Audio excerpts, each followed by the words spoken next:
especially, you know, in the circumstances she was found in. Right now, questions circulate after a California mother's body was found inside a vehicle in San Ysidro. That's progress here and across the county, but there is so much more to do. Plus, how you can help local leaders house more than 800 homeless veterans. I think we made a point, but at this point, it's really not working as intended. And how California's current ban on state-funded travel to states with anti-LGBTQ policies could come to an end. And Lost and Found at Dog Beach led to a children's book where a tennis ball lost its dog. Meet the first-time author.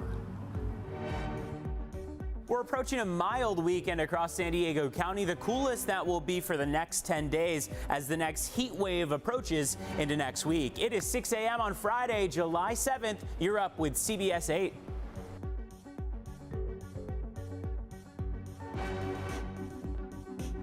And good morning. Thank you so much for joining us on your Friday. I'm Dina Marie McNichol. And I'm Anna Laurel. Eric and Netta are both off today, but take a look at new video we've just got in from overnight. Right now, police are looking for the driver who hit a pedestrian and drove off. This happened around 2 a.m. in South Park on Juniper Street. That's right. Police say the victim was searching through trash cans when the car was traveling eastbound, hit the 47-year-old man, and he was taken to the hospital with non-life-threatening injuries. At this time, there is no description of the suspect's vehicle or driver. So if you have any information, please call San Diego Police. And the search for answers continues this morning in the death of a young mother whose body was found inside a vehicle at San Ysidro shopping mall on the 4th of July. The victim lived in Santa Barbara County. CBS 8's Chris Groh is live outside San Diego Police headquarters with details. Chris, they've named a suspect now in this case. And they do believe that it's a 33-year-old mother's ex-husband who she actually shared a business with and was last seen with in a Jeep. They thought she was headed towards a town just north of them, Paso Robles. Many of you know they're in Santa Barbara County. They're from Guadalupe, of course, but instead they ended up here in San Ysidro, and that's when they, of course, discovered 33-year-old Leva Oregel's body there in that Jeep just by the border. Now, according to the family of Oregel's, they do believe that the ex-husband, German Luna, is the suspect, and San Diego Police Department has identified him as well, too. In fact, in an online flyer, they did make sure to identify both of them when they just believed that the mother was missing, identifying both of them, making sure that they also had the details of the Jeep and where it is that they believe that they were going. Now, as for the mother, she was found with blunt force trauma to her upper body, and Luna was last seen in the area, again, the ex-husband, and likely entered Mexico. The two had a tumultuous relationship. They had been married and divorced twice.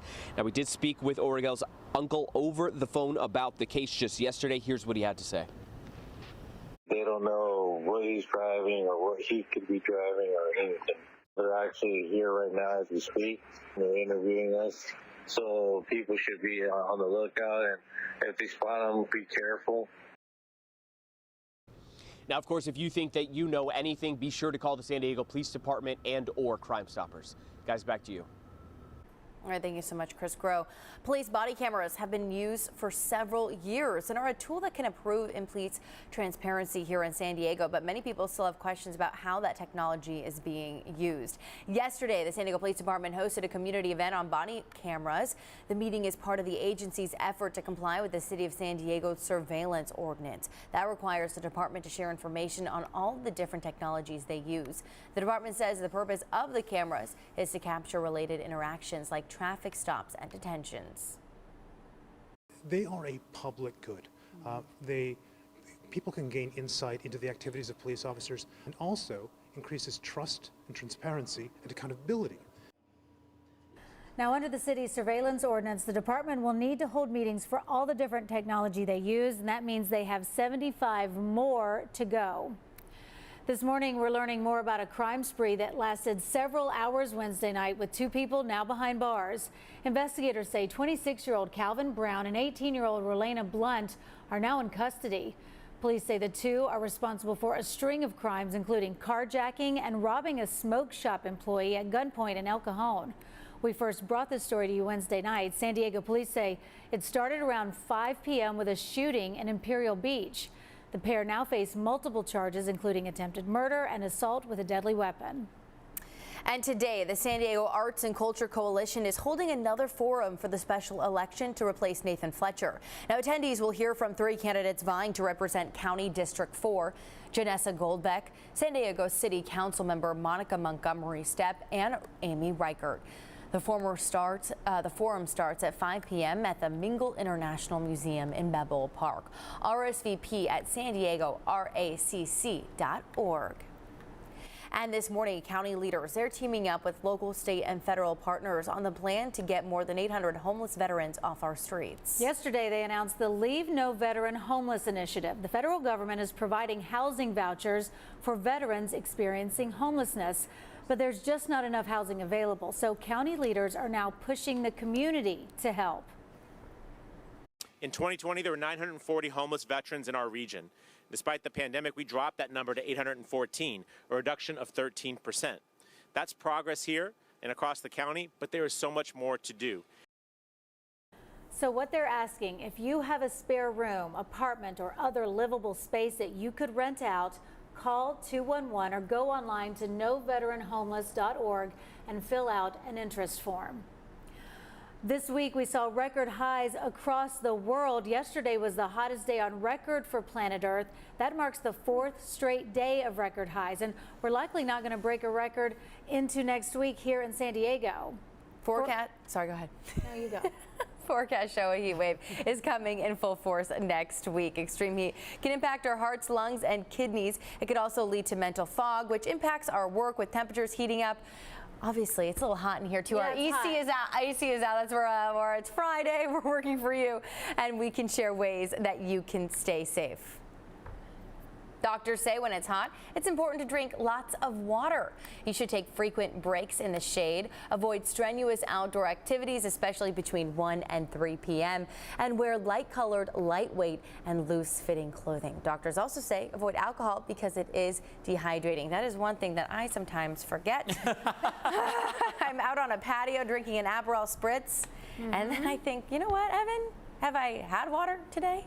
You're telling me refreshed. The 3 White Claws I had on the 4th of July weren't hydrating me? They probably were refreshing. They were very refreshing. Yes. They were thirst quenching, you could say. There you have it. And I will say, at least along the coast, it's been very mild.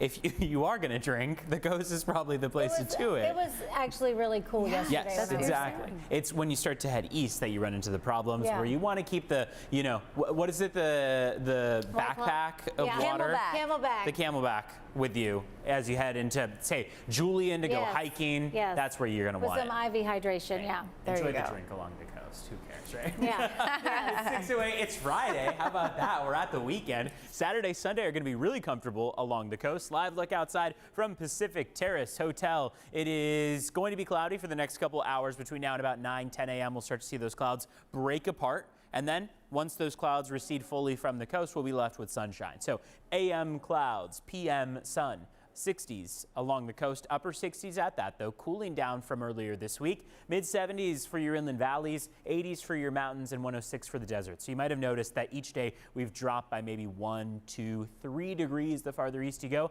And that cooling trend continues into the weekend, or at least keeps our temperatures stagnant over the weekend. It's going to be Sunday that we notice a small warm up. A slow burn, as I said earlier in the morning, and then next week a more widespread warm-up that will be on the way. Sunrise was at 5:47. We didn't see it thanks to that marine layer. Sunset at 8 p.m. We'll at least have plenty of time for the sun to be beaming down on us. Upper 60s along the coast for Saturday, low 70s by Sunday, so maybe gaining a degree or so under mostly sunny conditions. 69 for San Diego and Coronado this afternoon, 71 for National City and San Ysidro, Chula Vista, Imperial Beach, making it to the upper 60s. Let's take you up to North County. 68 for Carlsbad, 73 for Fallbrook, all the way down through San Marcos, and 75 for Rancho Bernardo. When we look at what we have on hand right now, though, it's a little chilly, cooler than we've been for most of the week. We've dropped by another few degrees. So we're at 54 right now in Ramona. Good morning to Alpine at 50 degrees. Oceanside and Carlsbad, both at 62 to kick off here your 6 o'clock hour. Let's take a look at border wait times. Want to let you know what things are looking like on the roads as we start off your Friday. So according to the CBP website, the wait time at the San Ysidro port of entry, you're going to be waiting about an hour 20. 80 minutes in total. Otay Mesa port of entry, a little bit faster out there. You'll be only waiting about a half hour. Back to you.